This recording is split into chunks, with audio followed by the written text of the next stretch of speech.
Hello everyone. This video will go over part 1 of AP Style's use of commas. Commas are perhaps one of the most difficult aspects of grammar for young writers to get. There are lots of different comma rules, but once you really understand these rules, you will be a better writer for it because your writing will be a lot more clear and you'll be able to help guide your reader in really complex sentences. Plus, commas save lives, so it's really important that we study the rules of grammar so that we can all be heroes and save people. Now, the main rule for AP style that kind of overrides all other rules is clarity. If using a comma provides more clarity in the sentence, then you want to use it. If taking out or not using a comma makes the sentence more clear, then you want to take that comma out. We try to use as few commas as possible in AP style, but as a guiding rule, if you believe adding a comma will make the sentence more clear, then that is probably the best thing to do. Now, as I said, we try to use as few commas as possible, and that is why the AP style does not use an Oxford comma. So an Oxford comma is one that goes before a conjunction in a series. So a series is 3 or more words that are combined through the use of commas and conjunctions, like the bus was full of crazy people, you and your friends.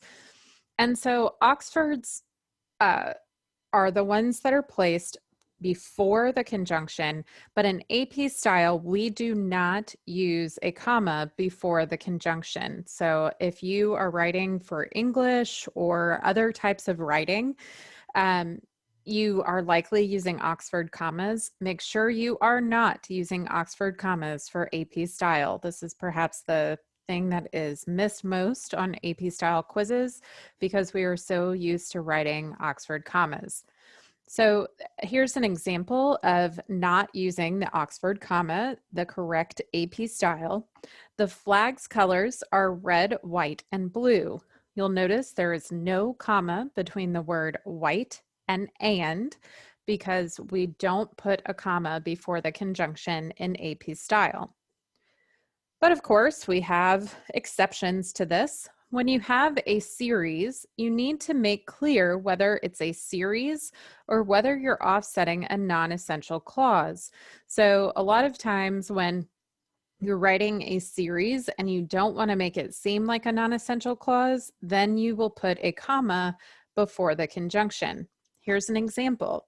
Before registering for classes, I talked to my favorite instructors, Danielle Devers and Bruce Finkley. Without the comma between Devers and, it makes it sound like you're using a non-essential clause where your favorite instructors are me and Dr. Finkley.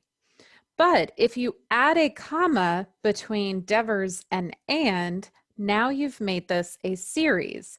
Before registering for classes, I talked to my favorite instructors, Danielle Devers and Bruce Finkley. Now, Danielle and Bruce are no longer your favorite instructors. They are just two people outside of your favorite instructors that you've spoken to. Ouch. I hope I'm one of your favorite instructors. But you can see the difference in meaning just by using or not using a comma here. So when you have something that could be mistaken for a non-essential clause, use the comma before the conjunction to make it clear whether it's a series or a non-essential clause. If one of the objects of the series needs a conjunction to make it that object, place a comma before the conjunction of the series. Here's an example. My favorite breakfast foods are pancakes, coffee, and bacon and eggs. Bacon and eggs is a very commonly used phrase that are used together to mean one thing. And so we would place the comma between coffee and the word and to denote which parts are a series. So there are three things: pancakes, coffee, and bacon and eggs being treated as one object. If you're using a series that is particularly complex, you need to add a comma before a conjunction to help clarify it. So again, we go back to that rule of clarity.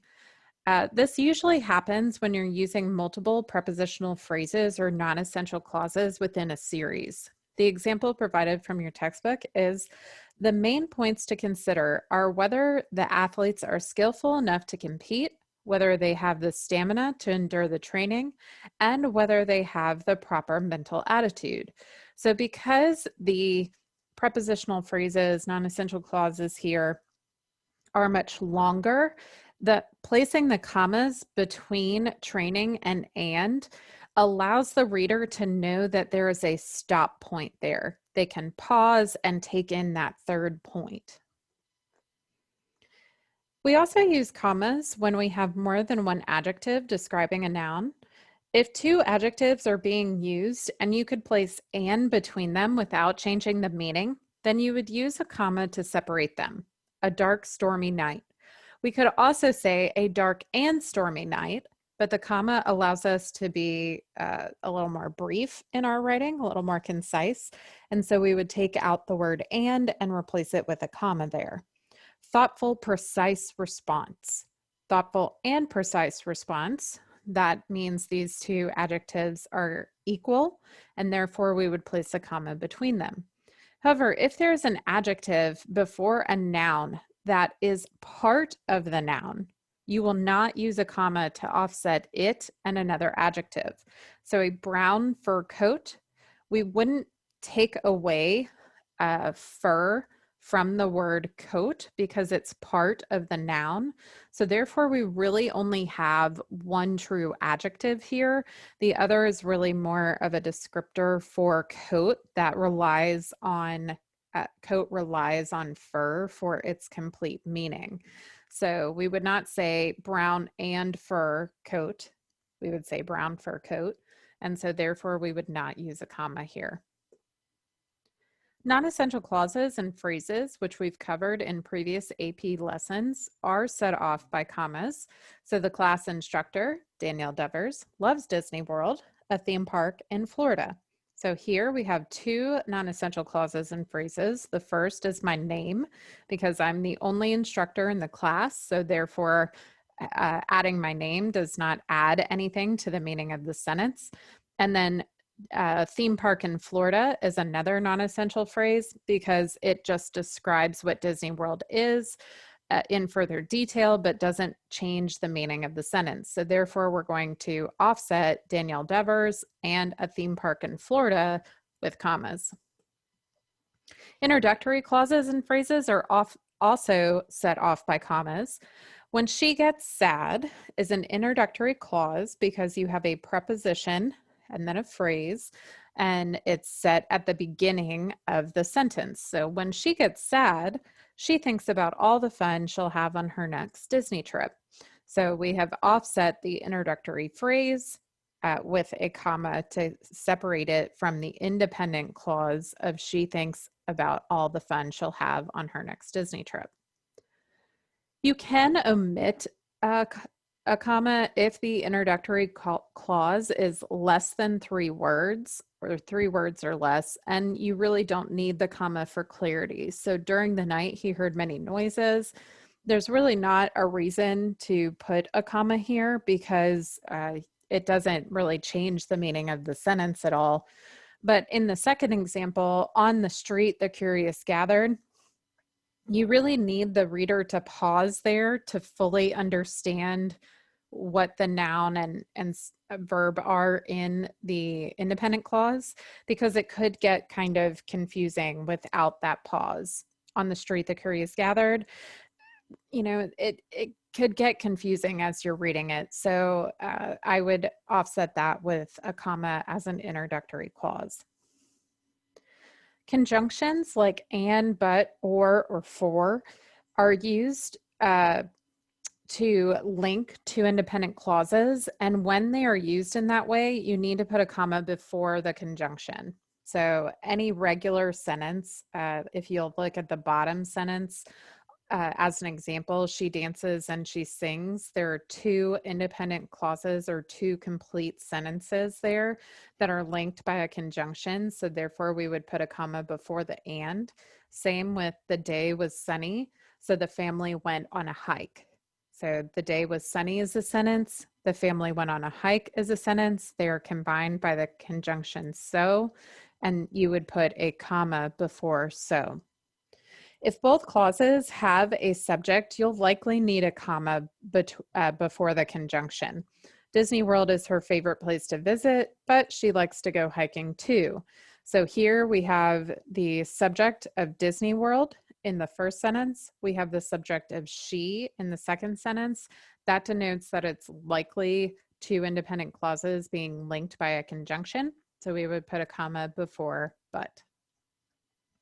If both verbs are using the same expressly stated subject, then no comma is needed. So if the second sentence does not have a subject, or it's not explicitly stating the same subject again, then it's considered not two independent clauses. It's the conjunction is combining two verbs as opposed to two sentences, and we would therefore not need a comma. So she dances and sings does not need a comma because you are not having two expressly stated subjects. But if we say she dances and she sings, even though we are using the same subject, we would still put a comma between because we expressly stated the subject twice. So there are more rules of using commas that we are going to talk about in part 2 of this video, which we'll address in a later module next week. But I want you to kind of master these beginning rules of commas first, because these tend to be the most important. And then the other ones that are listed in the chapter after this are less used, if not less important. So make sure you do your AP Commas homework before Monday at midnight, and then read the rest of chapter 9, pages 189 to 197, which will talk about different styles in order to organize the body of your news story. I hope you guys are having a great week, and I will see you in week 5.